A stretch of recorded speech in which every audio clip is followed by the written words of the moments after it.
Circus owner bets no one can tame his lion, until a poor girl leaves him shocked. Frank Miller let out a cruel laugh when he saw the small figure approaching the ring. The child's trembling hands clutched a crumpled $5 bill, the only money she had managed to collect begging on the streets of Portland. $1,000 to whoever can make my lion obey a single command, Frank repeated, adjusting his suspenders over his prominent belly. But it has to be an adult, little girl. Come back when you're older. The girl didn't move.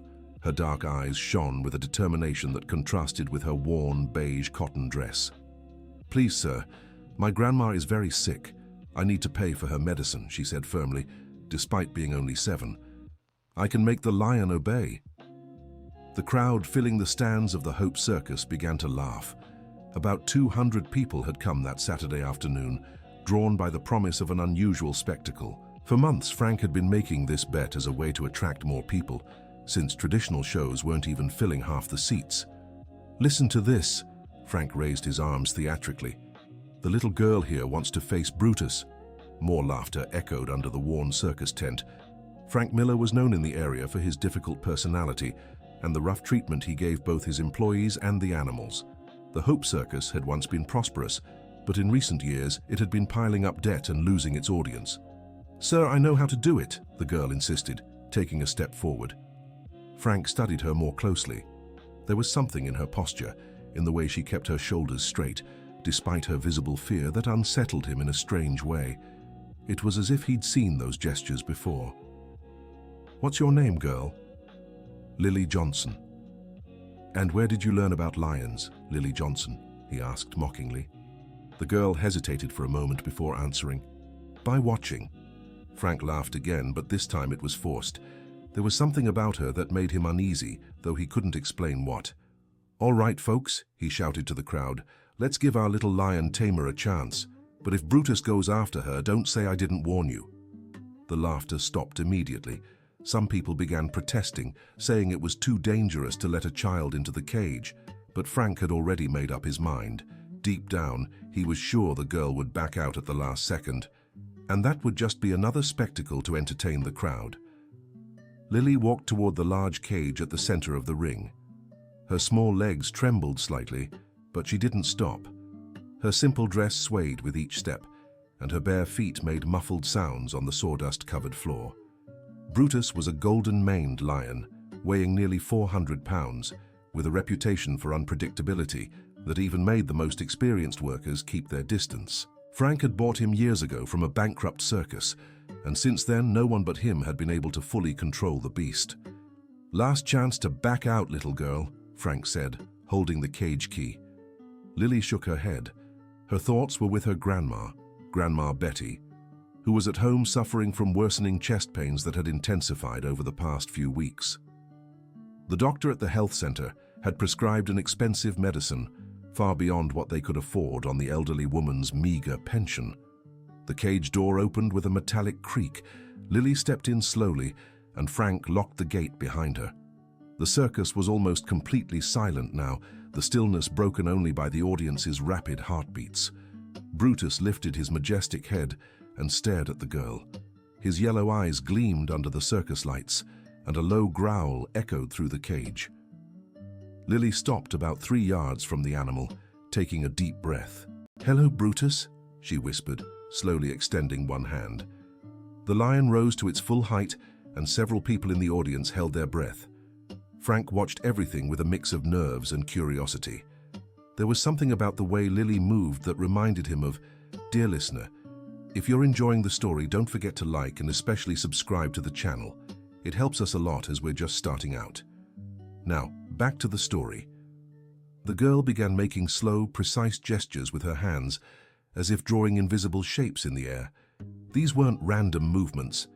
There was a specific sequence, a kind of silent language that only she and the lion seemed to understand. Brutus tilted his head to the side, as if processing the information. Then, to the astonishment of everyone present, he began walking slowly toward the girl. "My God," murmured a woman in the front row. Frank's legs felt weak.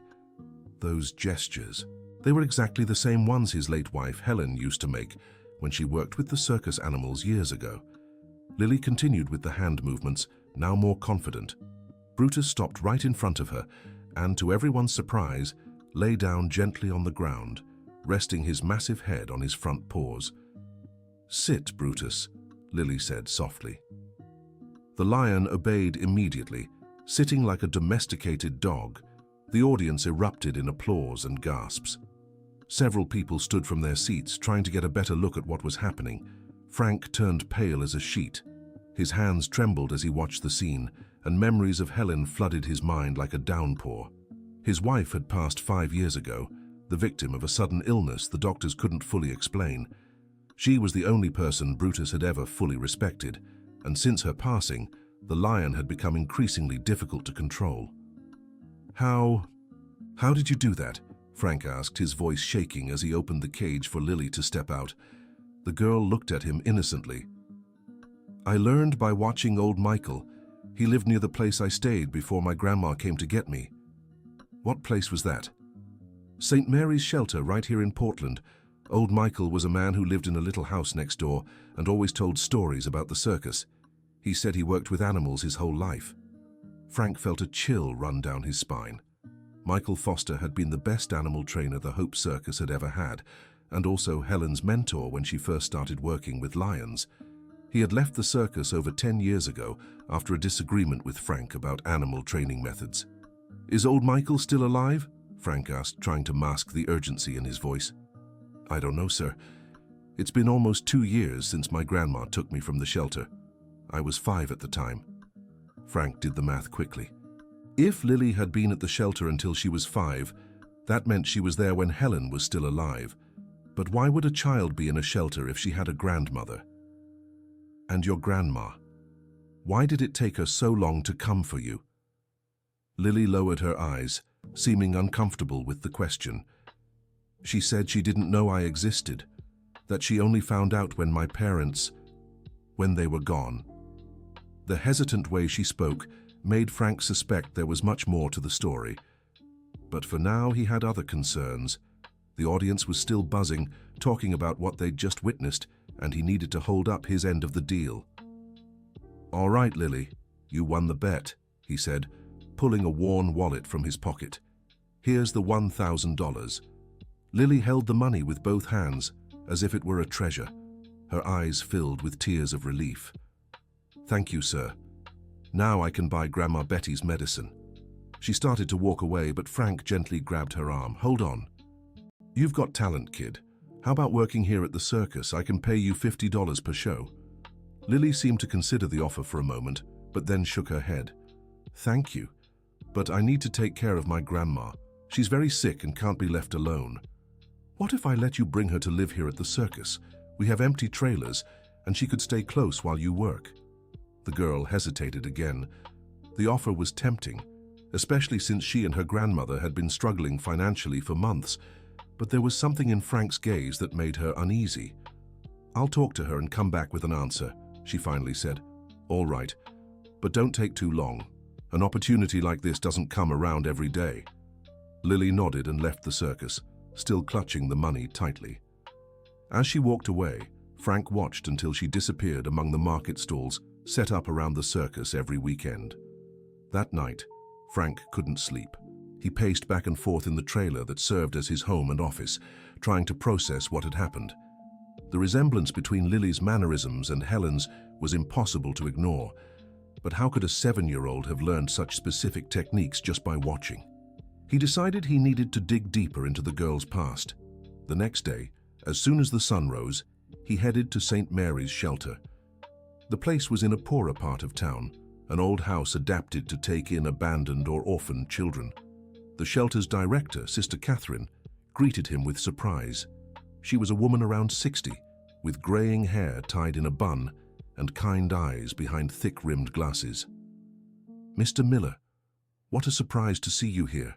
How can I help you?" "I came to ask about a girl who stayed here until about 2 years ago, Lily Johnson." The nun's face lit up at the name. "Oh, little Lily. How is she? We were all so happy when we heard her grandmother had come for her." "She's doing well. But I wanted to know more about her story. How did she end up here?" Sister Catherine hesitated for a moment. Well, it's a sad story. Her parents passed away in a car accident when she was just 3. We had no information about close relatives, so she came here. And her grandmother? Why did it take so long for her to show up? Mrs. Betty explained she lived in the countryside, in a small town in northern Montana. She said she didn't know about her granddaughter because she'd had a falling out with her son years ago, and they hadn't spoken since. She only found out about Lily when an acquaintance from Portland mentioned a girl with the last name Johnson at the shelter. Frank processed the information. It made sense, but there were still gaps in the story that bothered him. And the girl's father, what was his name? Robert Johnson. He was a young man, probably around 25 when the accident happened. Lily's mother was even younger, maybe 22. Robert Johnson. Frank murmured the name, trying to recall if he'd heard it before. Did you know the family? No, not exactly. It's just that the girl showed a very special talent with animals yesterday at the circus, and it made me curious about where that skill might have come from. Sister Catherine smiled warmly. Oh yes, Lily always had a special gift with animals. Here at the shelter, she could calm any injured cats or dogs in the most remarkable way. And there was an old man who lived next door, old Michael, who loved talking to her. Michael Foster? That's right. Do you know him? I knew him many years ago. Does he still live there? No, unfortunately, old Michael passed away about a year ago. Poor thing, he'd been sick for a long time. But he adored Lily, always telling her circus stories. Said she had the eyes of someone who understood animals. Frank felt a tightness in his chest. Michael had passed without him knowing, and now he understood where Lily had learned the techniques that so reminded him of Helen. Michael had taught his wife, and years later, he'd passed on the same knowledge to an orphan girl living in the shelter next door. Thank you for the information, sister. It was very helpful. You're welcome, and if you see Lily, tell her we miss her here. Frank left the shelter with more questions than answers. There was something about Lily's story that didn't quite fit, but he couldn't put his finger on it. He decided he needed to talk to Grandma Betty, the girl's grandmother. The address Lily had mentioned was in a humble neighborhood on the outskirts of Portland. The houses were small and simple, most in need of repairs. Frank parked his old car in front of a home with a low gate painted in faded blue. Grandma Betty greeted him at the door with suspicion. She was a white-haired woman, her face lined with age and her hands calloused from work. Despite her years, she looked about 70. There was a strength in her eyes that was striking. "You're the circus owner," she said, not as a question but as a statement. "I am. I came to talk about your granddaughter." "Lily won't be working at your circus," Grandma Betty said firmly. "May I ask why?" "She has a natural talent and I can offer good pay." The old woman studied him for a long moment before answering. "The circus is no place for a child. I know that well." "Have you worked in a circus before?" "Not me, but I knew people who did." There was something evasive in Grandma Betty's tone that made Frank even more curious. She was clearly hiding something. "May I come in? I'd like to discuss the offer further." She hesitated but finally opened the door. The inside of the house was simple but clean. Old furniture, peeling paint on the walls, and a few photographs in plain frames decorated the small living room. Lily appeared from the kitchen carrying a glass of water for her grandmother. "Hi, Mr. Frank. Did you come for my answer?" "I did. And I also wanted to get to know your family better." Grandma Betty shot a warning look at her granddaughter, which Frank didn't miss. "Grandma, Mr. Frank is offering me a job at the circus, $50 per show." "We've already talked about this, Lily. We're not accepting." "But Grandma, with that money we can buy your medicine and still have some left to improve things." "I said no, and that's final."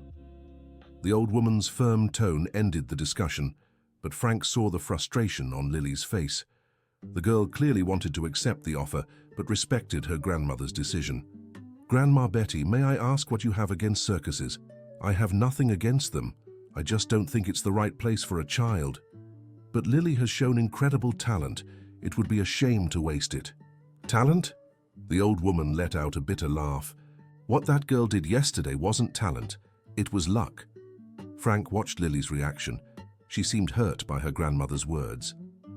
With all due respect, Grandma Betty, what I saw yesterday was much more than luck. Your granddaughter has a natural gift with animals. You don't know what you're talking about. Maybe not, but I know talent when I see it, and I can guarantee Lily would be safe at my circus. Safe? Grandma Betty stood up abruptly from her chair. You think I don't know how circuses work, how they treat people and animals? Things have changed a lot in recent years, ma'am. Nothing's changed, she snapped. They still exploit the vulnerable, still mistreat animals, still trick people with false promises. The outburst revealed a deep pain, clearly rooted in past experiences. Frank realized he'd touched a nerve. Did you have a bad experience with circuses, ma'am? Grandma Betty realized she'd said too much. She sat back down, trying to compose herself. I don't want to talk about this anymore. I just want you to leave my granddaughter alone. Grandma. Lily stepped closer and held the elderly woman's hand. Mr. Miller seems like a good person, and the money would really help us. Lily, you're too young to understand some things, but promise me, you won't accept any circus job without talking to me first. I promise, Grandma.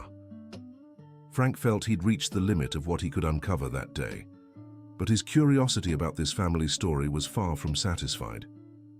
All right, I respect your decision, but if you change your mind, you know where to find me. He stood to leave, but turned back at the door. Just one more question, Grandma Betty. Does the name Robert Johnson mean anything to you? The old woman's reaction was immediate. Her face paled, and she gripped the table to steady herself. Where did you get that name? It's Lily's father's name, isn't it? Grandma Betty looked at her granddaughter, who watched the exchange without fully grasping what was happening. Lily, go to your room for a bit. I need to talk to Mr. Miller. The girl obeyed reluctantly. Once she was out of sight, Grandma Betty turned to Frank with tear-filled eyes. How did you find out? I was at the shelter this morning. Sister Catherine told me about the accident that took Lily's parents. What else did she say? That you only learned about your granddaughter years later, through an acquaintance. Grandma Betty lowered her head. That's not exactly how it happened. Then tell me how it did. The old woman hesitated for a long moment before speaking. Robert was my youngest son.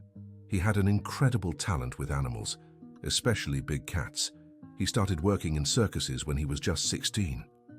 Frank's heart raced. The pieces were starting to fit. Did he work at Hope Circus? He worked at several. Hope was one of them. When? About 8-9 years ago. That's where he met Helen.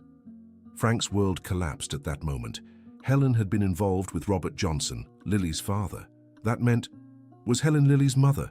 He asked, his voice trembling. No, her mother was Carrie, a girl Robert met later. But Helen taught my son so much about working with animals. Frank exhaled in relief, but there were still unanswered questions. Why did you lie about not knowing Lily existed? Because I knew if anyone found out she was connected to the circus world, they'd try to exploit her, just like you're doing now. I'm not trying to exploit anyone, aren't you? Then why did you seek us out after seeing her talent? Frank couldn't answer right away. Deep down, he knew Grandma Betty was right. His initial motivation had been to use Lily's talent to draw bigger crowds. Listen, the old woman continued. Robert left the circus because he couldn't stand how the animals were treated. He tried to change things from within, but failed. He said the only way to live with dignity was far from that world. Then why didn't he come for Lily sooner? Because he didn't know where she was. When Robert and Carrie... When they left, Lily Johnson disappeared off the map. I spent months searching until someone gave me a lead about the shelter. But it took nearly 2 years to gather the necessary paperwork and prove I was the girl's relative. The story was starting to come together, but Frank Miller still felt there were missing pieces to the puzzle. Grandma Betty, Helen was my wife.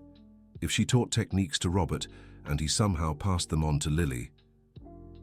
Robert never had contact with Lily. She wasn't even born when he stopped working in circuses.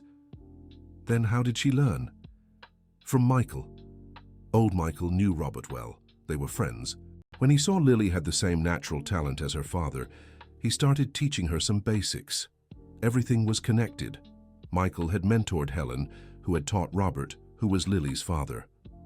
The old trainer, recognizing the girl's innate talent, had passed on the knowledge he'd carried for decades. "Please, Grandma Betty, let Lily work at the circus. I promise I'll take good care of her." "You don't understand," the old woman shook her head. "I lost my son because of the circus world. I won't lose my granddaughter too." "What do you mean you lost your son?" Robert left the circus furious at what he saw. He spent years trying to forget that life, but the memories tormented him. He drank to numb the pain, and that's what caused the accident that took his life and Carrie's. Frank felt a heavy weight in his chest. He finally understood why Grandma Betty was so resistant to letting Lily work at the circus. "I'm sorry. I didn't know. Now you do. Can I hope you understand why I can't let Lily get involved with this? What if I promised things would be different, that I'd treat the animals with respect and provide fair conditions for all the workers? Promises are easy to make, Mr. Miller. Keeping them is the hard part." Frank left Grandma Betty's house with mixed feelings. On one hand, he completely understood the old woman's resistance. On the other, he couldn't shake the thought of Lily's extraordinary talent and how much it could help both her and the circus. That night, he kept thinking about Grandma Betty's words on how circuses treated people and animals. He knew she wasn't entirely wrong. The Hope Circus really was struggling financially, and sometimes he made decisions that weren't the best for everyone's well-being. Brutus, for example, lived in a cage that wasn't suitable for an animal his size. The other circus animals, 2 horses, a monkey, and a few dogs, also didn't get ideal care. And the workers, though not mistreated, earned low wages and lived in poor conditions. Maybe it was time to rethink his priorities. Dear listener, if you're enjoying the story, take a moment to like and especially subscribe to the channel. It helps us a lot as we're just starting out. Now continuing. In the following days, Frank began implementing some changes at the circus. He hired a vet to examine all the animals and determine what improvements their living spaces needed. He also raised the workers' wages and upgraded the trailers they lived in. The changes cost money the circus barely had, but Frank hoped it would show Grandma Betty he was serious. He'd decided he wanted Lily working with him, but only if he could convince her grandmother his intentions were genuine. A week later, he returned to the women's home. This time, he brought along the vet, Dr. Paul, a young and idealistic man who'd agreed to work at the circus on the condition that all animals be treated properly. "Grandma Betty, I came to show you I meant what I said about doing things differently." The elderly woman greeted them with the same wariness as before, but agreed to hear them out. Dr. Paul explained the changes being implemented at the circus and how animal welfare had become a priority. "That all sounds good on paper," said Grandma Betty, "but how do I know you won't go back to the old ways as soon as you get what you want?" "Because I'll sign an official document guaranteeing Lily can leave the circus any time if she's unhappy there," replied Frank. "And you can visit whenever you want to check on the conditions." Lily, who had been listening from the kitchen doorway, stepped closer to her grandmother. "Grandma, please, I really want to work with the animals, and Mr. Frank promised it'll be different." "Lily, you don't understand the risks. But I do understand we need the money. And I know how much I love taking care of animals." Grandma Betty fell silent for several minutes, clearly wrestling with herself. Finally, she let out a deep sigh. "Fine, but on my terms." Frank nearly jumped for joy. "What terms?" "First, Lily only works 3 days a week, no more than 2 hours a day. Second, she keeps up with school. That always comes first. Third, at the first sign she's unhappy or unsafe, she leaves immediately." "I agree to everything. And one more thing, I'm coming too." "What do you mean?" "If Lily's working at the circus, so am I. I want to keep a close eye on everything." Frank hadn't expected that.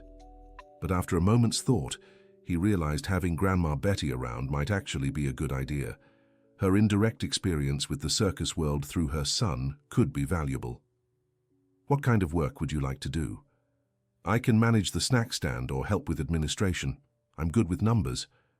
"Perfect. When can you start?" "Tomorrow," Lily blurted out, barely containing her excitement. "Slow down, girl," Grandma Betty chuckled. "First, we'll get to know the place and the people better." The next day, the two women visited Hope Circus. Lily was enchanted by everything she saw, especially the improvements being made to the animals' living spaces. Brutus recognized her immediately and approached the bars of his new, larger enclosure. "Hello, friend," Lily said, carefully extending her hand between the bars. The lion pressed his muzzle against her palm, rumbling softly. Dr. Paul, watching the scene, was amazed. It's incredible how he responds to her. Brutus is usually wary of strangers. "She has a special gift," Frank confirmed. Grandma Betty watched closely, tears in her eyes as she saw her granddaughter interact with the animal. "Just like Robert," she murmured. "The same calm way, the same natural connection." For the rest of the morning, Lily met the other circus animals. The horses, Thunder and Star, also responded warmly to her. The monkey, Peanut, leaped straight onto her shoulders, and the dogs, Buddy, Rex and Lola, crowded around her, begging for affection. "I've never seen anything like it," said Jenny, one of the circus's long-time performers. "The animals take to her instantly." Jenny was a lean, athletic woman in her 40s who worked as a trapeze artist and assistant trainer. Over the years, she'd seen many people try to bond with the animals, but none as naturally as Lily. "How do you do it, kid?" Jenny asked, watching Lily stroke Thunder's mane. "I can't explain," the girl replied. "It's like they know I'd never hurt them." "Old Michael taught me that animals sense fear or anger," Lily said. "If you're calm and happy, they are too." That Michael must have been a very wise man. He was. He knew a lot about animals and people too. During lunch, Frank introduced Lily Johnson and Grandma Betty to the rest of the circus team. Besides Jenny, there was the clown Chuckles, a cheerful, heavy-set man in his 50s, the juggling brothers Charlie and Marky, 30-year-old twins, and the sweet vendor Mrs. Rose, a friendly woman in her 60s. "Welcome to our family, Lily," Chuckles said with a big smile. "It'll be great to have someone young to liven things up." "And you too, Grandma Betty," added Mrs. Rose. "I've needed help organizing the snack stand for ages." Frank watched the interactions with satisfaction. It was clear Lily and her grandmother would fit right into the group dynamic. "Well, everyone," he said, clapping his hands to get their attention. "Starting tomorrow, Lily will be working with us 3 times a week. I want you all to help her feel at home." "Don't worry, boss," Jenny replied. "We'll take good care of our new star." In the afternoon, Lily's first training session began. Frank had decided she'd work mainly with Brutus, since their connection was obvious, but she'd also learn to handle the other animals.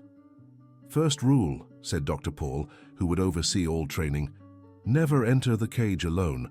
Always have at least 2 people nearby, and I need to be present." "Second rule," Frank added, "if you feel any discomfort or fear, stop immediately. Nothing is more important than your safety." Lily nodded seriously. Despite her young age, she understood the responsibility of what she was doing. The first exercises were simple. Lily practiced the gestures she'd learned from old Michael, this time with professional guidance. Dr. Paul explained the reasoning behind each movement and how they affected the animal's behavior. "What old Michael taught you is based on decades of experience and observation," the vet explained. "These techniques respect the animal's nature instead of forcing them against their will." "It's just like how we treat people," Lily said. "If you're kind, they're kind too." "Exactly, and that's why you're so successful with them." By the end of the first training day, Brutus was obeying Lily's basic commands with impressive ease. The lion sat, lay down, and even walked in a circle when she asked. "Incredible," Frank murmured. "In years of working with Brutus, I've never gotten this kind of voluntary cooperation." "The difference is Lily isn't trying to dominate him," Dr. Paul observed. "She's communicating with him as an equal." On the way home, Grandma Betty talked with her granddaughter about her first day impressions. "Did you enjoy it?" "I loved it, Grandma. Everyone was so kind, and the animals are amazing." "And you weren't scared of Brutus?" "A little at first, but after we talked a bit, I saw he's really sweet." Grandma Betty smiled. The way Lily casually spoke about talking to the lion showed she'd truly inherited her father's gift. "Just don't forget they're wild animals, okay? No matter how gentle they seem, they can still be dangerous." "I know, Grandma. Dr. Paul explained it really well." In the following weeks, Lily became an integral part of the circus routine. 3 times a week, she and her grandmother arrived in the morning and stayed until mid-afternoon. While Lily trained with the animals, Grandma Betty reorganized the snack stand and helped with administration. The improvements Frank had implemented began to show results. The audience noticed the animals looked healthier and happier, and the performances gained a quality they hadn't had in years. The novelty of a child working with a lion also drew curious crowds, boosting attendance. But not everything was perfect. Some of the older employees began questioning the changes, especially when they learned they were costing money the circus barely had. "Boss, with all due respect," said Charlie during a meeting, "these renovations are draining our budget. What if they don't work out?" "They will," Frank replied with conviction. "We're already seeing bigger crowds." "But what if it's not enough?" insisted Marky. "We have bills to pay, and suppliers are demanding old debts." Frank knew the brothers had reason to worry. The Hope Circus was indeed in a delicate financial situation, and the investments in improvements had nearly wiped out all their reserves. "I'll get more money," he said. "Maybe it's time to sell some non-essential things." "What kind of things?" asked Jenny. "I have a few properties I inherited from my parents. I can sell 1 or 2. Grandma Betty, who had overheard the conversation, approached Frank after the others left. "Mr. Frank, you don't need to sacrifice yourself for our sake." "It's not a sacrifice, Grandma Betty. It's an investment. I believe we're on the right path. Even so, we don't want to be the cause of anyone's hardship. You and Lily are the best thing that's happened to this circus in years. I won't give up now." Frank's determination moved the elderly woman. She was starting to believe he had truly changed his priorities. However, not everyone was happy with the changes. A man named Victor Thompson, who had worked at the circus years ago as an administrator, showed up one afternoon looking for Frank. Victor was a shady-looking man in his 50s, short and stocky, always wearing cheap suits and flashy gold chains. He had left the Hope Circus after a disagreement with Frank over work methods. "Frank, old friend, heard things are going well here." "Victor, what a surprise. What brings you back?" "I came to propose a partnership. I have some investors interested in circuses, and I can bring fresh money your way." Frank immediately grew suspicious. He had known Victor for years and was well aware he never acted out of altruism. "What kind of investors?" "Serious people who understand the business, but they want quick returns on their investment." "And what does that mean in practice?" "It means maximizing profits, increasing the number of shows, cutting unnecessary costs." "What do you mean, unnecessary costs?" Victor glanced around and lowered his voice. "I heard you're spending a fortune on vets and cage renovations. That's a waste of money. Taking good care of the animals isn't a waste." "Frank, you're getting sentimental. A circus is a business, not an animal charity." "Things have changed, Victor. Audiences today value animal welfare. Audiences value spectacle. And speaking of which, I heard you have a girl working with a lion. That could make serious money if handled right." The way Victor spoke about Lily made Frank's skin crawl. "The girl isn't here to be exploited. She works here under controlled, safe conditions." Of course, but imagine the potential. A child taming a lion. We could tour the whole country, charge premium tickets. I won't turn Lily into a traveling circus act." "Why not? It's a golden opportunity, because she's a child, not a product." Victor laughed dismissively. "You've gone soft, Frank. You used to know how to seize opportunities."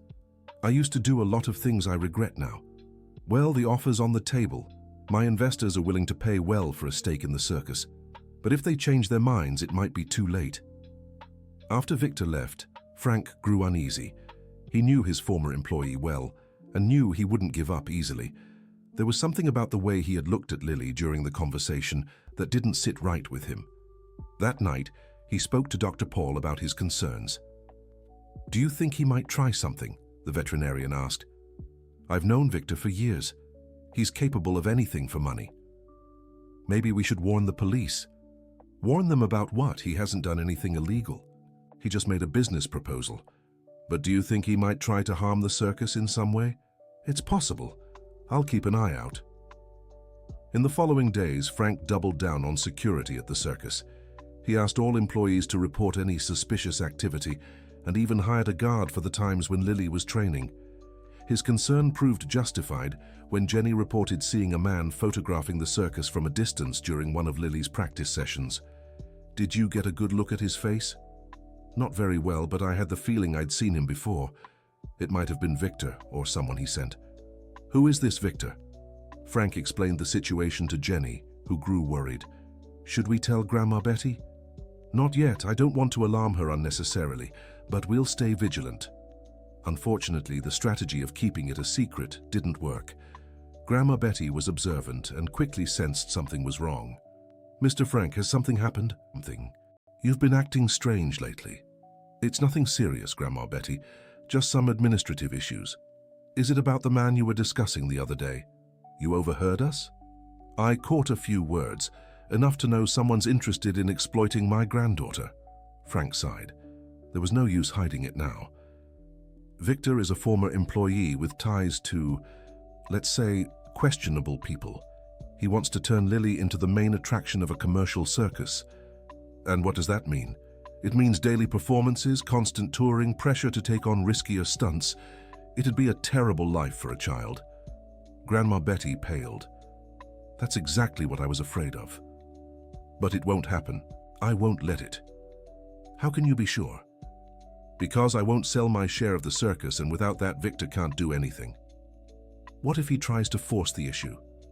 "How so?" "Men like the one you described sometimes use unconventional methods to get what they want." Frank realized Grandma Betty was right to worry. Victor had shady connections and might resort to more direct pressure. "What do you suggest?" "That we take Lily away until this is resolved." "No," Frank said immediately. "If we run now, Victor will see it as weakness and might take drastic measures." "Then what do we do?" "We face this head on, but carefully and prepared." That same night, Frank gathered all the circus staff to explain the situation. The response was unanimous solidarity for Lily and rejection of Victor's proposal. "That man won't set foot here," Chuckles declared with unusual determination. "We'll all protect the girl," Mrs. Rose agreed. "And if he tries anything, he'll have to go through us first," the twin brothers added in unison. The team's unity strengthened Frank's confidence that they were doing the right thing. But he knew Victor wouldn't give up easily. Dear listener, if you're enjoying the story, don't forget to like and especially subscribe to the channel. It helps us a lot as we're just starting out. Now, continuing. 2 days later, Victor returned to the circus, this time accompanied by 3 well-dressed men who introduced themselves as investors. Frank greeted them with apparent politeness, but kept his guard up. "Frank, these are the gentlemen I mentioned. They came to see the circus and evaluate its investment potential." One of the men, who introduced himself as Dr. Richards, spoke up. "Mr. Miller, we're very interested in your venture, especially in the young artist who's been generating so much attention." "Lily isn't available for negotiation," Frank replied firmly. "Everyone has their price, Mr. Miller. We're prepared to make a very generous offer. It's not about money. The girl is under my protection, and that's not up for discussion." Dr. Richards exchanged glances with the other 2 men before continuing. "Perhaps you don't fully grasp the magnitude of our proposal. We're talking about a lot of money, enough to save this circus from bankruptcy and still leave you wealthy." "How do you know the circus is in financial trouble?" "Victor informed us about your situation. Accumulated debts, suppliers demanding payment, old equipment. We can solve all those problems." Frank realized Victor had thoroughly investigated the circus's financial state. That wasn't a good sign. "And in return?" "In return, we want exclusive rights to the girl's services for 5 years. Nothing unreasonable." 5 years of a child's life is far too much. The answer is no. "Mr. Miller, be reasonable. The girl will earn more money in those 5 years than she would in a lifetime working in small regional circuses. And she'll lose her childhood, her education, and her freedom. That's not a good deal." Dr. Richards sighed impatiently. "Very well. Let me be direct. We know this circus won't survive another 6 months without a cash infusion. When that happens, you'll have no choice but to accept our offer. Except by then, the terms will be far less favorable." That sounds like a threat. It's just a realistic observation about your situation. After the visitors left, Frank met with Grandma Betty to discuss what had happened. "Are they right about the financial situation?" the elderly woman asked. "Unfortunately, yes. We have significant debts and little cash on hand." "How long can the circus hold on?"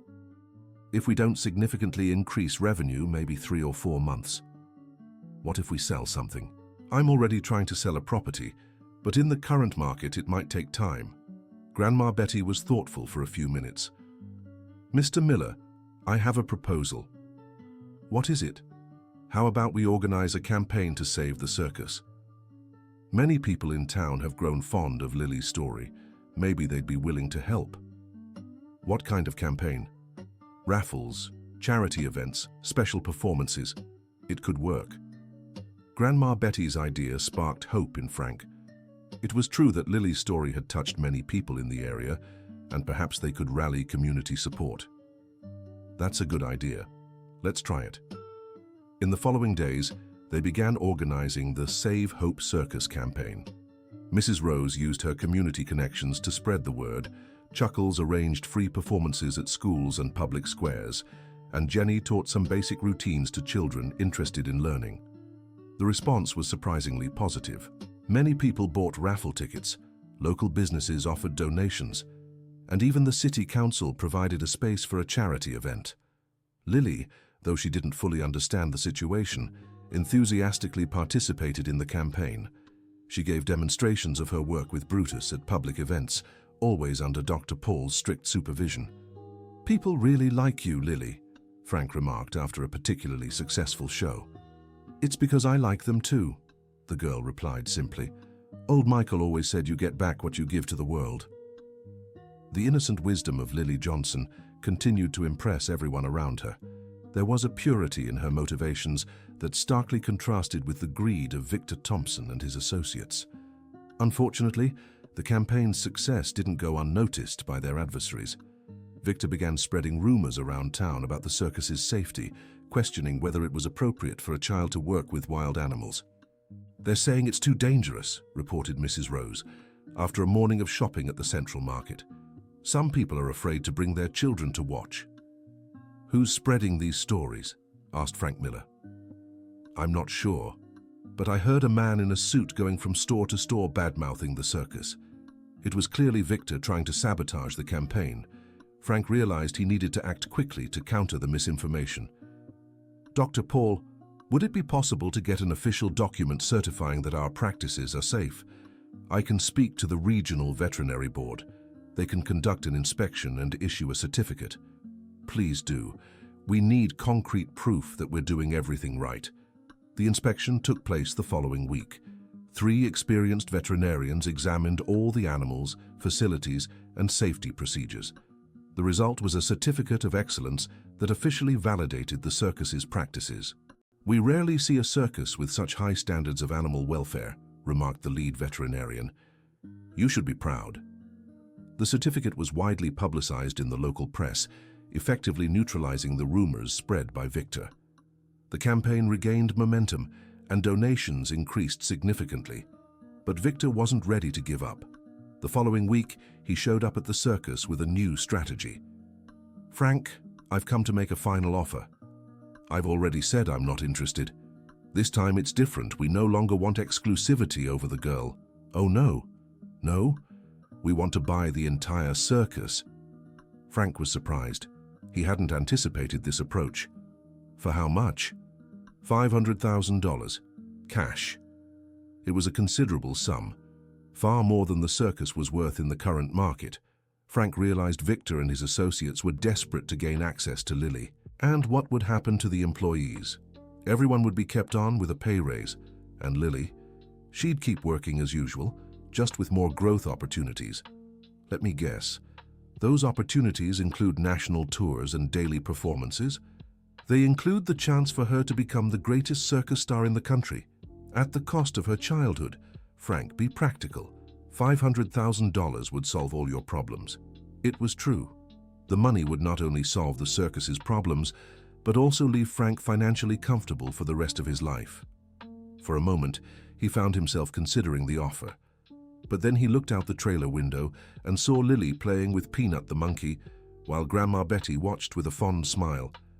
The scene reminded him of everything they were fighting for. The answer is no, Victor.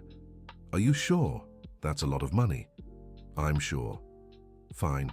But no, this was your last chance to do this the easy way. The implicit threat in Victor's words put Frank on alert. He knew the former employee wasn't known for accepting defeat passively.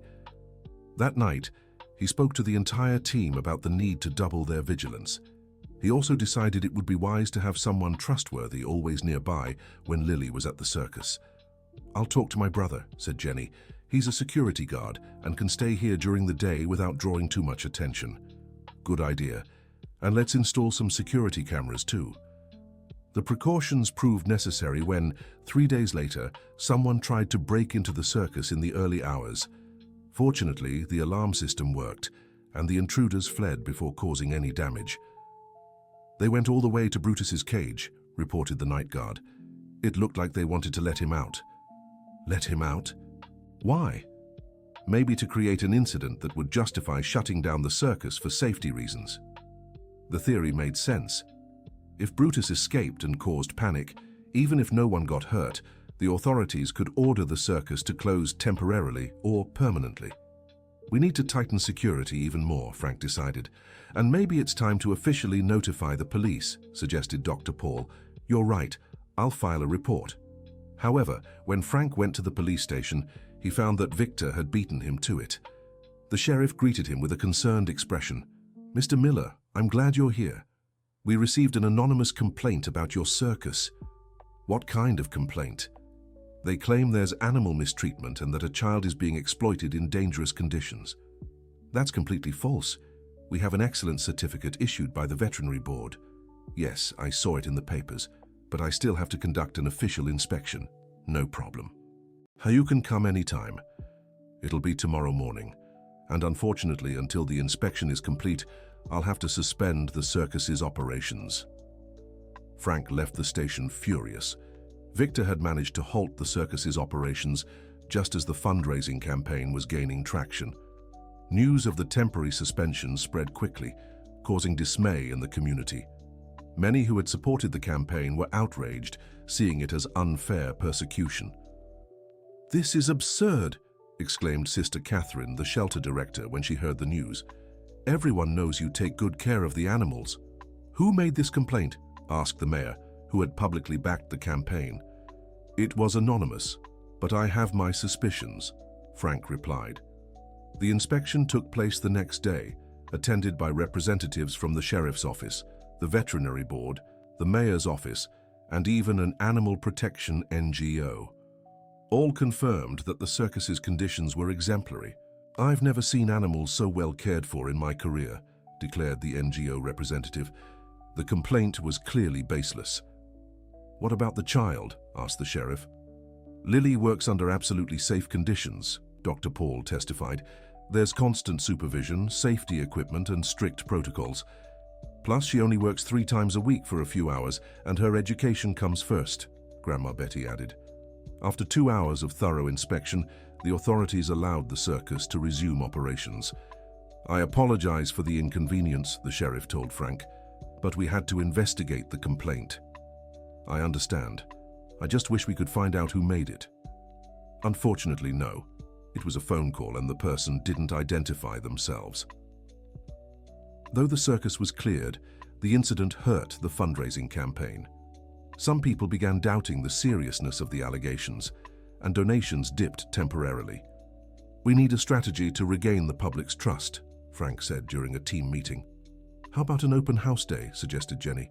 "Let people see firsthand how everything works." "Good idea. And we can showcase the excellence certificate and the authorities' statements." The event was scheduled for the following Saturday. Frank hoped full transparency would dispel any lingering doubts about the circus's practices. During the preparations for the open house day, Lily Johnson asked her grandmother why some people were saying bad things about the circus. "Sometimes, sweetheart, there are people who don't like seeing others do good things. They try to interfere because they're jealous or have other motives. But why can't they just be happy too? That's a very hard question to answer, Lily. Some people choose to be unhappy and try to make others unhappy too. Old Michael used to say those people need more kindness, not more anger. Old Michael was very wise, but sometimes protecting the people we love means staying away from those who want to hurt us. So that's why you didn't want me working at the circus at first. Exactly. I was trying to protect you. And now? Now I see that Mr. Frank and everyone here truly cares about you, so I'm not afraid anymore. The conversation between grandmother and granddaughter was overheard by Frank Miller, who was passing by the trailer where they were. Grandma Betty's words of trust moved him deeply and strengthened his determination not to let her down. The open house day was an absolute success. Hundreds of people visited the circus, met the animals, talked with the staff, and saw firsthand how everything worked. Lily gave several demonstrations of her work with Brutus, always explaining to the children present how important it is to treat animals with kindness and respect. "You see how happy Brutus gets when we're gentle with him?" she said to a group of fascinated children. "It's the same with all people and animals. If we're kind, they're kind too." The children's parents were impressed not only by Lily's talent, but also by her maturity and wisdom. "She's special," one mother remarked. "There's something very pure about her." "That's what we all think," agreed Chuckles, who was dressed as a clown to entertain the younger kids. By the end of the day, many people had offered to contribute to the fundraising campaign. Some local businesses also expressed interest in sponsorship partnerships. "I think we've managed to undo the damage from that false accusation," Frank said, pleased with the results. "Better than that," replied Mrs. Rose. "I think we've gained even more support than we had before." Unfortunately, the event's success didn't go unnoticed by Victor Thompson, who had been watching from a distance since early morning.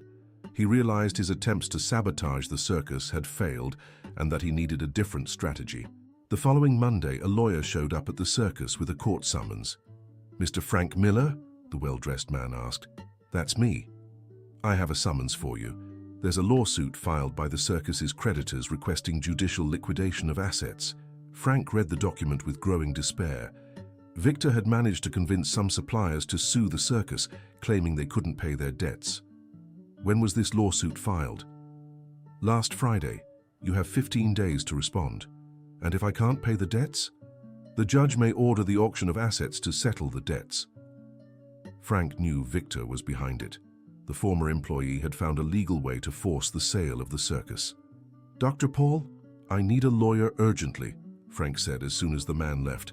"I know one who specializes in bankruptcy cases. I can talk to him." "Please do.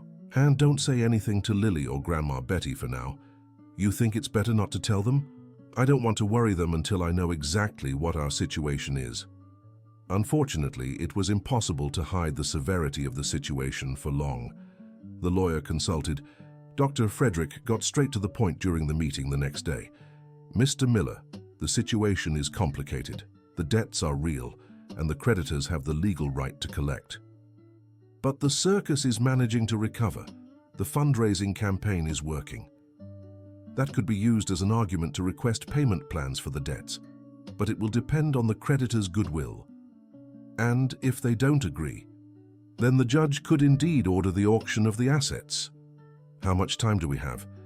If we can prove there's economic viability, maybe 6 months to settle the debts, otherwise perhaps 2 or 3 months. Frank left the lawyer's office with the weight of the world on his shoulders. He knew he had to tell the truth to his team, especially to Grandma Betty. The meeting to explain the situation was one of the hardest in Frank's life. Everyone was shocked to learn the circus could be shut down for good. "How much do you owe in total?" asked Grandma Betty. "About $200,000. "And how much have we raised so far with the campaign?" "Around 50,000. "So we still need 150,000. "That's a lot to raise in just a few months," Frank admitted. "But it's not impossible," Jenny said determinedly. "We'll step up the campaign. And I can try to sell my property faster, even if it's for less," Frank added. "We'll all contribute whatever we can," declared Chuckles. The team's unity moved Frank, but he knew it would be hard to get the money in time. Lily, who had overheard part of the conversation, approached Frank with worried eyes. "Mr. Miller, is the circus going to close?" "We're fighting to make sure it doesn't, sweetheart. And if it does, what will happen to Brutus and the other animals? We'll find good places for them, don't worry. But they'll miss us. Probably. But sometimes in life we have to make sacrifices to protect those we love. Lily thought for a moment. Can I help somehow? You already help so much just by being here with us. But I want to do more. Can I do more performances? No, sweetheart, you already work hard enough. What if I talk to people, explain how good the circus is and how happy the animals are here? Frank smiled at the girl's determination. You can do that if you want, but only in safe places and with your grandma by your side. In the following days, Lily became a tireless ambassador for the circus. She accompanied Grandma Betty to the market, church, and other public places, always telling people how much she loved working with the animals and what the circus meant to her. The girl's sincerity and natural charisma touched many hearts. Donations started coming from unexpected places. A retired woman sent her savings, a group of students organized a raffle at the university, and even elementary school children ran campaigns to help. It's amazing how people rally when they see a worthy cause, Dr. Frederick remarked during one of his visits to the circus. Lily has a special gift for touching people's hearts, Frank observed. And that could help us in court. I'll document all this community support to show the circus has social value beyond just economics. The public engagement caught the attention of the local press. Newspapers and TV stations began covering the story of the girl fighting to save the circus where she worked. A special TV report showed Lily interacting with Brutus and explaining her daily routine. The reporter asked how she felt working with such a large, powerful animal. I'm not scared because I know he's my friend, Lily answered simply. We understand each other without words. It's like we're family. The report was seen by thousands of people across the region, and the impact was immediate. The circus phone wouldn't stop ringing with people wanting to make donations or offer help. But not all the attention was positive. Victor realized he was losing the battle for public opinion and decided to intensify his efforts. He managed to convince a group of radical animal rights activists to protest against the use of children in circuses. The protesters stood at the entrance of the circus with signs demanding the liberation of Lily. Children aren't circus performers, they shouted. Free Lily, others chanted. The protest created a tense situation. Many people who came to support the circus felt intimidated by the demonstrations and left without entering. Frank stepped out to try to talk to the protesters. Folks, you're mistaken. Lily works here of her own free will, under completely safe conditions. Children can't make decisions like that, retorted one of the protest leaders. Her grandmother is always present, and all the proper authorities have already inspected our practices. You're exploiting a minor. That's a crime. The argument was heating up when Lily appeared at the circus entrance, followed by Grandma Betty. What's going on? The girl asked, seeing all the commotion. These people think you're being mistreated here, Frank explained. Lily looked at the protesters curiously. Why do you think that? Because children should be in school, not working in a circus, one of the women replied. But I study every morning, said Lily. And I only work 3 times a week for a little while. Even so, it's not right. You should be playing, not risking yourself with dangerous animals. But I play a lot. And Brutus isn't dangerous, he's my friend. Lily's innocence and sincerity began to soften some of the protesters. An older woman approached her. Sweetheart, aren't you afraid of that big lion? I was a little scared at first, but after we got to know each other, we became friends. And your parents? What do they think about this? My parents are already in heaven, Lily replied sadly. But my grandma takes care of me and is always nearby when I'm working. Grandma Betty stepped forward to support her granddaughter. My granddaughter has a special gift with animals. She's happy doing this work, and I make sure she's always safe. What about school? How are her grades? Another protester asked. She's one of the top students in her class, Grandma Betty answered proudly. Gradually, the tone of the protest began to shift. Some of the protesters started asking genuine questions about Lily's working conditions instead of just making accusations. You're welcome to come in and see how everything works, Frank offered. Total transparency. A group of protesters accepted the invitation. They saw the facilities, spoke with Dr. Paul about the animals' care, and watched one of Lily's training sessions. "I have to admit, it's very different from what I imagined," the protest leader said after the visit. "The girl really does seem happy and safe. And the animals are in excellent condition," another protester added. "But I still think a circus is no place for a child." "I respect your opinion," Frank said. "But I ask you to consider that Lily isn't an ordinary child. She has a natural talent that would go to waste if it weren't nurtured." By the end of the day, most of the protesters left convinced there was no exploitation or mistreatment. Some even donated to the fundraising campaign, but Victor didn't give up. His next strategy was to convince city officials to pass a law banning minors from working in circuses. "It's a matter of child protection," he argued during a city council session. "But there are already laws regulating this," replied one of the council members. "And the circus is complying with all the requirements. The current laws are insufficient. We need stricter rules." The debate stretched over several sessions, creating uncertainty about Lily Johnson's future in the circus. Even if the law wasn't passed, the public discussion was damaging the circus's reputation. "We're under attack from all sides," said Frank Miller during a meeting with Dr. Frederick. "Yes, but we also have a lot of support. The important thing is not to lose heart." "How much longer can we hold out?" "With our current funds, maybe 4 months. But if we get more donations or if the sale of your property goes through, we could buy more time." "What about the lawsuit?" "I'm trying to negotiate a payment plan for the debts. Some creditors are willing to accept, but others are refusing to budge." "Let me guess, the stubborn ones are connected to Victor Thompson." "Exactly. He's convinced some suppliers that you'll never be able to pay." "But that's not true." "I know. But they're afraid of losing their money and would rather get at least some of it through the auction." The situation was getting more complicated by the day. Frank knew he needed a more aggressive strategy to counter Victor. "Dr. Frederick, is there any way to investigate if Victor is acting illegally?" "How so?" "He showed up out of nowhere with investors willing to pay big money for the circus. Where is that cash coming from?" "Good question. I can hire a private investigator to look into it."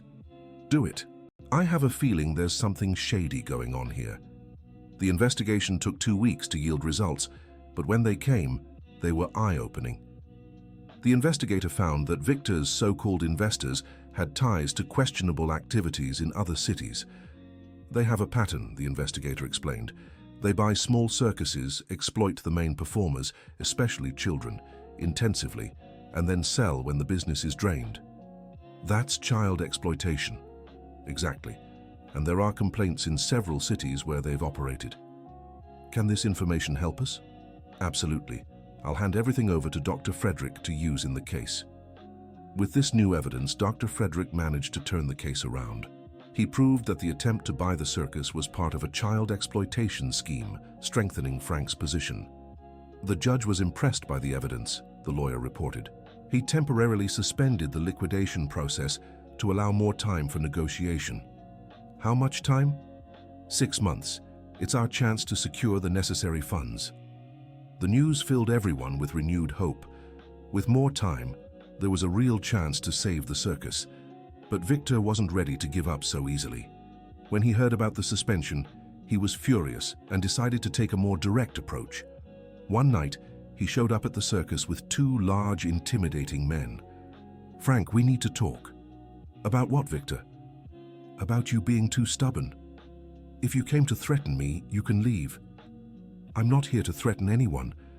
I'm here to make one last offer." "I've already said I'm not interested." "You haven't even heard the offer yet." Frank decided to listen, but kept a safe distance. "Go on then." "My associates are willing to drop the circus in exchange for an exclusive 2-year contract with the girl. 2 years of her life in exchange for you leaving us alone. It's a good deal. She'd make a lot of money and you'd have peace." The answer is no. "Are you sure? Because my friends here don't like hearing no for an answer." The 2 men accompanying Victor took a step forward, clearly trying to intimidate Frank. "Are you threatening me?" "We're just explaining the reality of the situation." At that moment, the circus lights flickered on, and several voices could be heard. "Everything all right here, boss?" asked Chuckles, who had appeared with a juggling stick in hand. "Problems? No, we don't have any problems," said Charlie, stepping out from another side with Marky. "No problems at all," agreed Jenny, appearing with Dr. Paul. Within minutes, the entire circus crew had gathered around Frank, forming a protective barrier. Victor realized he was outnumbered and decided to back down. "All right, folks, just a business conversation." "Then the conversation's over," Frank said firmly. "For now," Victor muttered as he walked away. After they left, the crew huddled to discuss what had happened. "We should call the police," said Dr. Paul, "and tell them what? That they made a business proposal? They threatened you. But indirectly, it wouldn't be enough for a case. So, what do? We stay vigilant, and we speed up our efforts to get the money we need." "I think we should tell Grandma Betty," Jenny suggested. "You're right, she needs to know things are escalating." The next day, Frank spoke to Grandma Betty about the incident. Her reaction was one of concern but also determination. "I always knew this day might come," she said. "What do you mean?" "Men like that, Victor, don't give up easily, especially when there's a lot of money involved." "Do you think we should take Lily away from here?" "No. If we run now, they'll follow us wherever we go. It's better to face this here where we have support." "But what if they try something more drastic? Then we'll be ready." "What are you suggesting?" "That we ask the community for help. If they see that messing with Lily means messing with all of us, they might rethink their strategy." Grandma Betty's idea proved brilliant. When the community learned about the threats against Lily, the response was widespread outrage. "Let's form a protection network," the mayor proposed during a public meeting. "Volunteers taking shifts to make sure there's always someone watching the circus. And I can organize a group of mothers to accompany Lily whenever she leaves the circus," offered one of the community leaders. "My security company can install cameras and alarms at no cost," said a local business owner. Within days, the Hope Circus was shielded by a community safety net that made any attempt at violence nearly impossible. Victor realized he'd lost the upper hand and decided to retreat, for now, but Frank knew he hadn't given up for good. "We need to settle the financial situation as soon as possible," he told Dr. Frederick. "As long as we have outstanding debts, Victor can use that against us. Fundraising is going well. We've already raised about $100,000. We still need another $100,000. What about your property? Any buyers?" "A few, but the offers are too low. I might have to accept one anyway." "Hold on a little longer. I'm trying to secure a low-interest loan to cover the difference." "With what collateral?" "The circus itself. Now that we've shown economic viability, some banks are interested." The possibility of a loan gave Frank new hope. If he could secure financing to cover the remaining debts, he could pay off the creditors and free the circus from the threat of liquidation. While waiting for the bank's response, life at the circus carried on as usual. Lily kept up her training routine, always under close supervision, and the public performances continued drawing crowds. One of these performances would change everything. It was a Saturday afternoon, and the circus was packed for a special fundraising show. Lily had just finished her demonstration with Brutus when someone in the audience stood up and asked to speak. "My name is Richard Murray," said the man, who appeared to be around 40. "I'm a television producer, and I'd like to make a proposal." Frank immediately grew suspicious. Was this another one of Victor's schemes? "What kind of proposal?" he asked cautiously. "We want to make a documentary about Lily's story and the circus, and we'd also like to offer a contract for special performances on TV shows. We're not interested in exploiting Lily for media attention. It's not exploitation.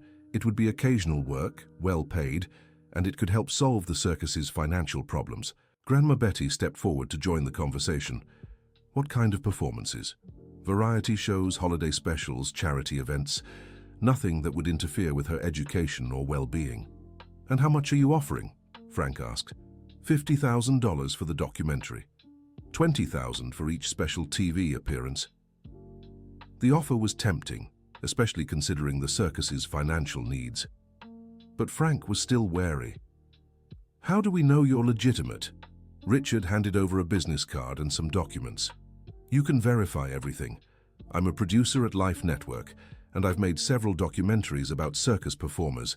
Dr. Paul, who was present, offered to check the credentials. I can call the network and confirm if he really works there. Please do, said Richard. I want you to feel completely secure before making any decision. The verification confirmed Richard was who he claimed to be, and his offer was genuine. Life Network was indeed interested in producing a documentary about family circuses and special performances with unique artists. What do you all think?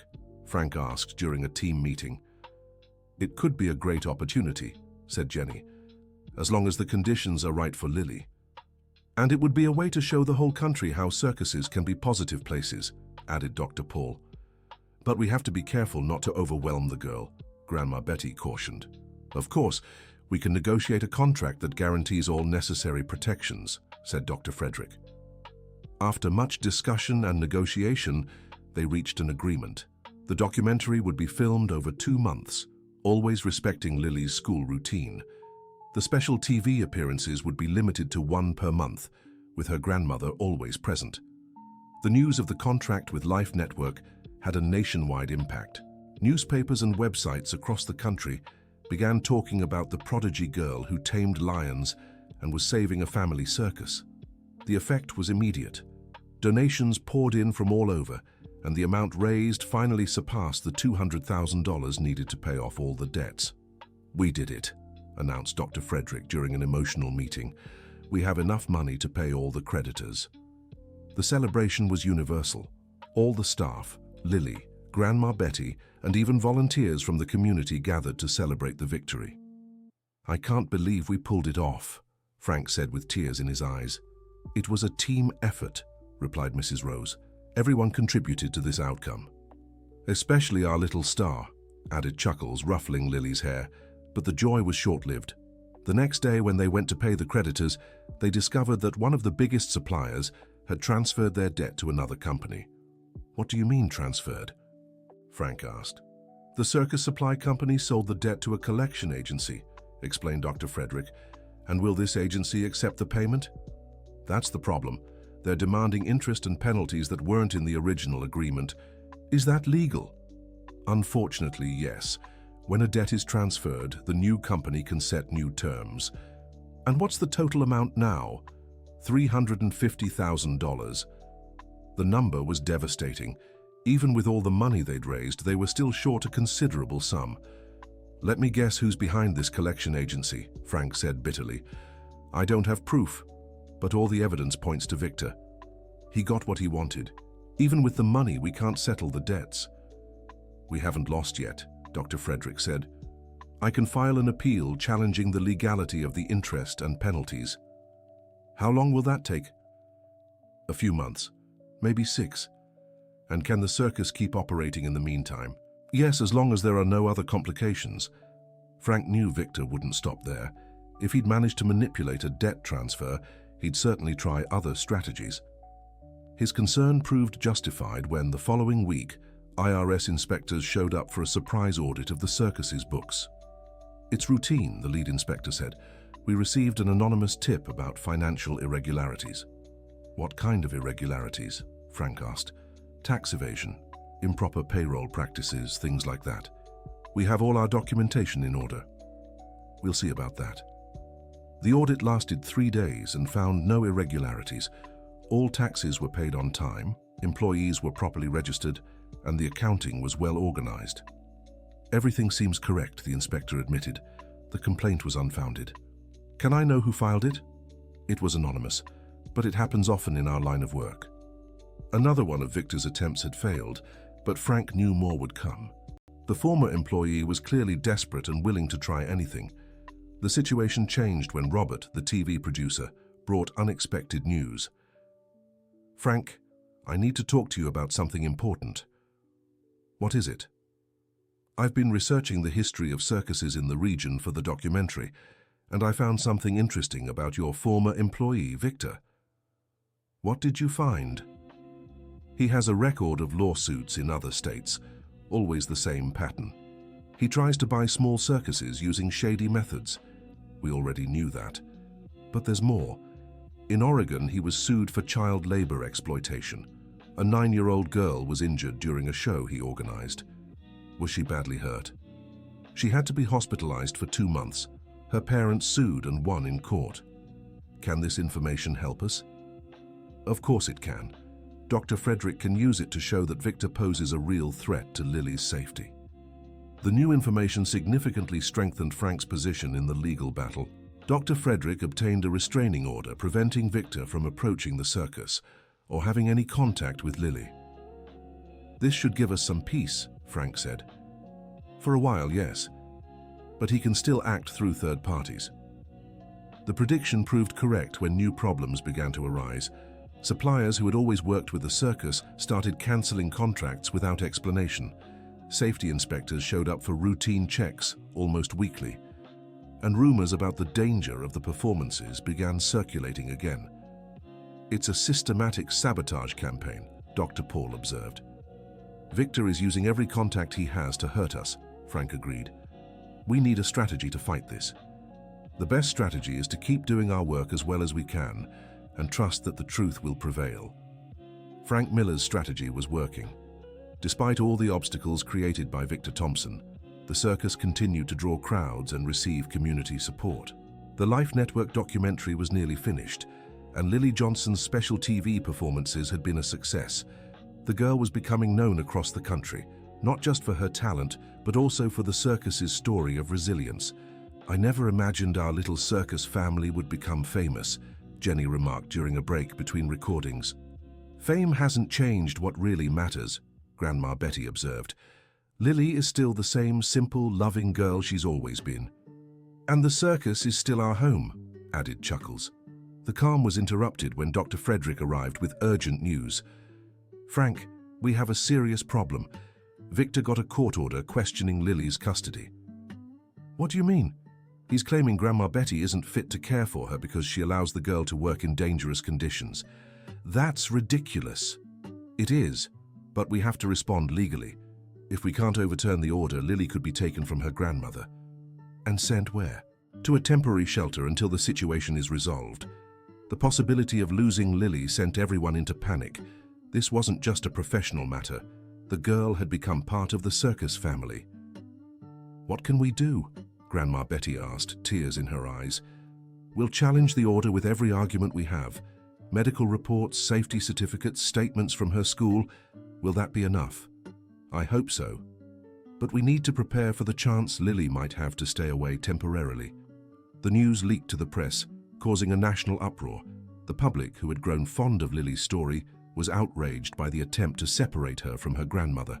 This is harassment, declared the mayor of Portland at a press conference. That girl is happier and better cared for than many children from wealthy families, said the principal of Lily's school. It's clearly a ploy by someone looking to exploit the child for personal gain, added Robert, the TV producer.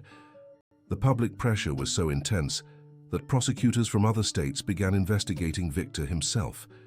They discovered he had used similar tactics in multiple cities, always targeting children with special talents. The prosecutor from Oregon wants to speak with me, said Dr. Frederick. They're building a case against Victor for running a scheme. What kind of scheme? Systematic exploitation of talented minors. It seems he acts as a recruiter for a larger network. A network of what? Commercial circuses that exploit child performers. They make them work in unsafe conditions, away from their families, without proper education. The revelation explained a lot about Victor's persistence. He wasn't acting alone, but as part of a larger organization. Will this help our case? Absolutely. If we can prove Victor is part of a criminal scheme, his credibility as a whistleblower is ruined. The prosecutor's investigation moved quickly. Within 2 weeks, they had enough evidence to charge him with multiple crimes related to child exploitation. Victor was arrested this morning, Dr. Frederick announced during a meeting at the circus. What about the order against Grandma Betty? It was suspended immediately. With Victor in custody, there's no longer any basis to question Lily's custody. And the debt lawsuit? It's being reviewed too. The collection agency that bought the debts has ties to Victor's scheme. The transfer will likely be cancelled. The news of Victor's arrest spread quickly. The newspapers reported that he was part of a nationwide network exploiting child performers, and that his arrest had been the result of a months-long investigation. At least now we know we weren't being paranoid, Frank remarked. There really was a conspiracy against us. And most importantly, Lily is safe, Grandma Betty added. The little girl, who had followed the whole situation with the innocence of her age, asked a question that touched everyone's hearts. Now can Buddy and I stay friends forever? Forever, sweetheart, Frank replied emotionally. With Victor out of the picture, life at the Hope Circus could finally move forward in peace. The debts were settled with the original money, without the outrageous interest. The Life Network documentary aired to great success, further boosting the circus's popularity. Lily continued her training and performances, always respecting age and time limits. Her fame grew, but she remained the same simple, affectionate girl, more interested in playing with the animals than being a star. The circus thrived like never before. With finances stable and community support, Frank was able to implement improvements he'd always dreamed of. New attractions were added, animal facilities were expanded, and staff salaries increased. I never thought we'd reach this point, Frank said during a conversation with Grandma Betty 6 months after Victor's arrest. Life has its surprises. Sometimes hardships lead us to better places than we imagined. And Lily? Is she happy? Very happy. She loves what she does, has a family who adores her, and is learning things that will help her for the rest of her life. Not to mention she's helping so many people with her charity performances. It was true. Lily had started doing special shows to raise money for children's hospitals, shelters, and other social causes. Her fame was being used for good, exactly as old Michael would have wanted. Dr. Paul noted that Buddy had also changed since Lily began working with him. He's calmer, more sociable. He's even gentler with the other staff now. That's the power of love, Lily said when she heard the comment. Buddy was sad because no one really understood him. Now he knows he has friends. The girl's simple wisdom continued to amaze everyone. Despite her young age, she had developed a deep understanding of relationships and empathy that many adults lacked. The Hope Circus became a model for other family circuses across the country. Delegations came from various cities to learn about their animal welfare practices and working conditions. You've proven it's possible to run a successful circus without exploiting people or animals, said a veterinarian from São Paulo who visited the facilities. The secret is treating everyone with respect and kindness, Frank replied. That's what Lily taught us. A year after all the turmoil, the Hope Circus celebrated its renewal anniversary with a big community party. Everyone who had supported the circus during the hard times was invited. Lily gave a special performance with Buddy, who now responded to even more complex commands. But the most emotional moment came when she took the stage to thank everyone who had helped. I want to thank everyone who believed in us, she said into the microphone, her voice clear and heartfelt. You've shown that when people come together for something good, they can make miracles happen. Old Michael always said life is like a circus. There are sad moments and happy moments, but in the end, it always finishes with applause if we've done our best. And I think we did our best. Thank you for being our big family. The applause was deafening. Many in the audience cried, moved by the girl's maturity and gratitude. Frank Miller stepped onto the stage to give his own speech. A year ago, I was a bitter man, only concerned with keeping my business running. Lily Johnson and Grandma Betty changed all that. They reminded me that the circus isn't just a business. It's a family, a community, a place where magic can still happen. Today, Hope Circus isn't just financially prosperous. It's rich in love, friendship, and purpose, and that's worth far more than any amount of money. Thank you all for helping us rediscover what truly matters in life. After the speeches, the celebration continued, with performances from all the artists, food for everyone, and plenty of joy. The town's children got to interact with the animals, always under supervision, and learn about the care and respect they deserve. Grandma Betty watched from a corner, a satisfied smile on her face. She'd made the right choice letting Lily work at the circus. Her granddaughter was flourishing not just as a performer, but as a person. "What are you thinking about?" Dr. Paul asked, walking up to her. "I was thinking about Robert, my son.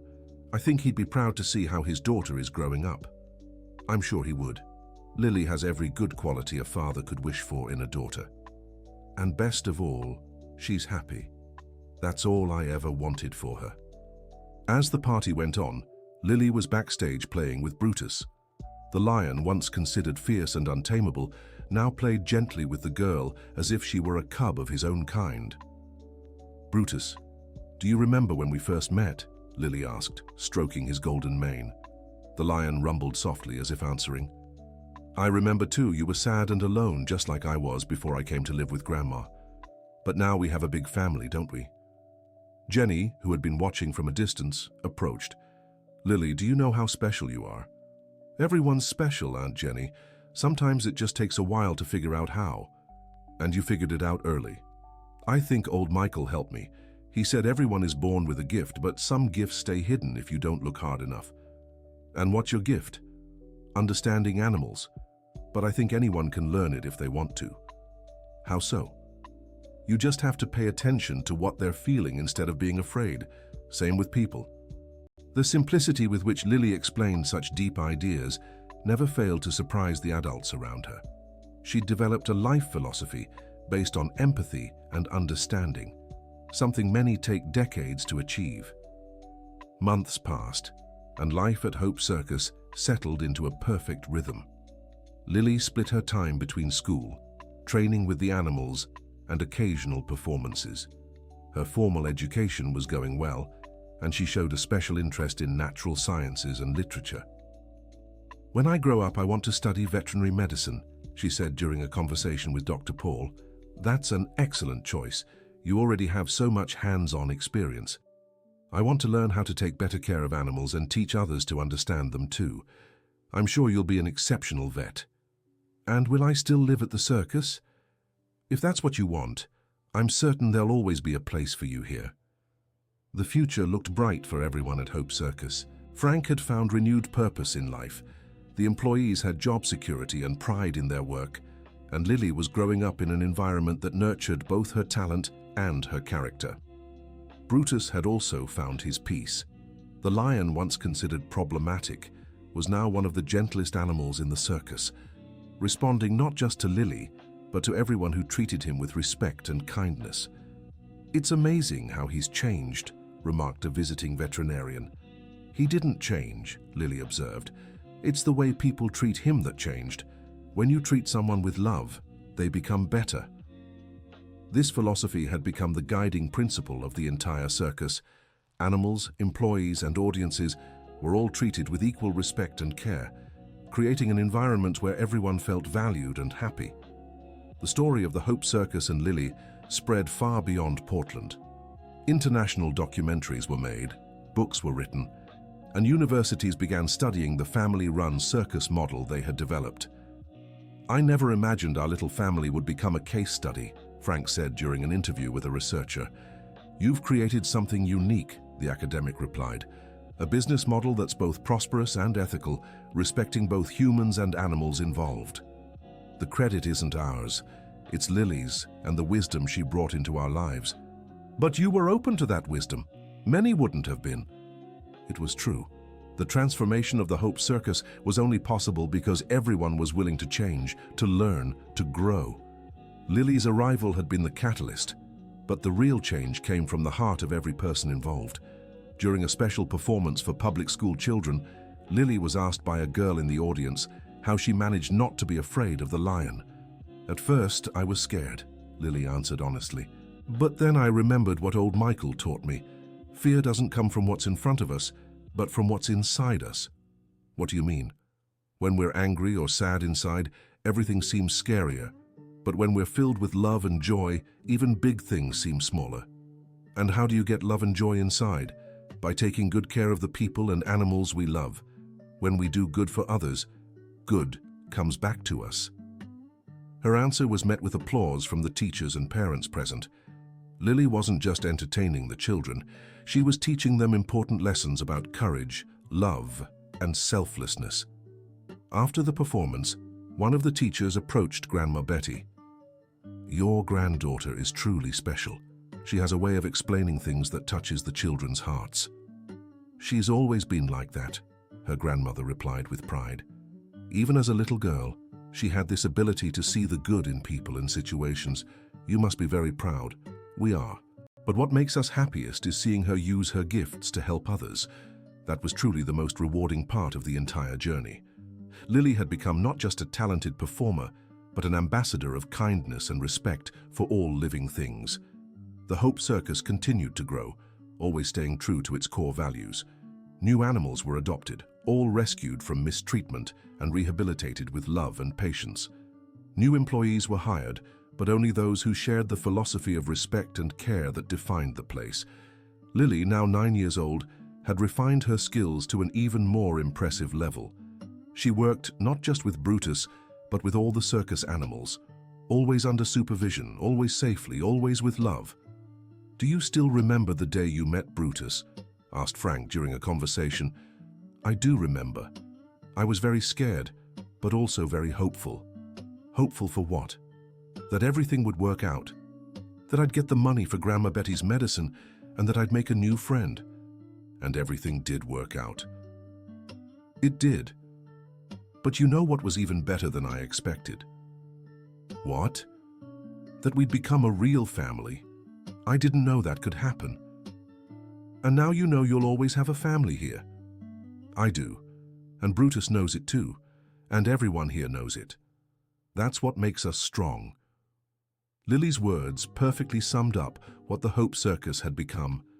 A chosen family, united not by blood but by love, respect, and a shared purpose. Their story had proven that it was possible to build something beautiful and thriving based on solid values, that children could be protected and nurtured without their talents going to waste, that animals could be respected partners rather than mere tools for entertainment, and most importantly, it had proven that when good people come together for a just cause, they can overcome any obstacle, no matter how big it seems. The Hope Circus had truly become a symbol of hope, not just for their community, but for everyone who heard their story, proof that kindness, perseverance, and love will always find a way to triumph. The end. And now, dear listener, what did you think of this story of courage and resilience? Lily not only managed to tame a lion, but transformed an entire community with her purity and determination. Comment below which part moved you the most, and whether you believe love can truly overcome any obstacle. Your opinion means so much to us. Don't forget to like and subscribe to the channel so you don't miss other heartwarming stories like this one.